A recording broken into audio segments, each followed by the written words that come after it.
જય જવાન જય કિસાન। આજે જાણીએ ઘઉં વિશે। ઘઉંમાં કઈ કઈ દવા છંટકાવ કરેલી છે। એગ્રોવીરા પ્લસ ગ્રેન્યુલ દાણાદાર પાયામાં નાખવામાં આવેલ છે। એગ્રોવીરા પ્લસ, એગ્રો બૂસ્ટર, એગ્રોલાઇઝર 82 દવાનો છંટકાવ કરવામાં આવેલ છે। તમે રિઝલ્ટ જોઈ શકો છો। છોડમાં વધારે ફૂટ આવેલી છે। ઘઉંની ડુંડી મોટી અને દાણા વધારે આવેલા છે।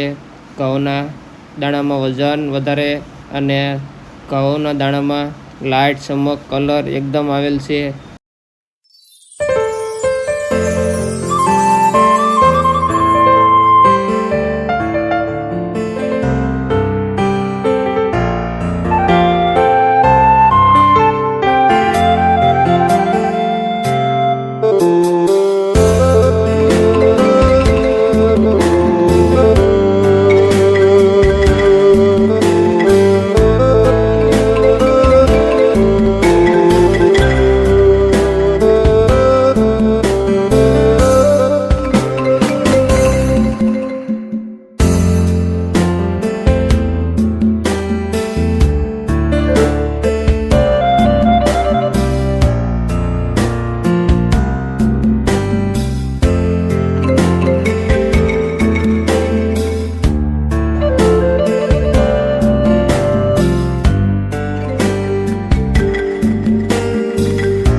વધારે માહિતી માટે 70 69 44 44 55 પર ફોન કરો।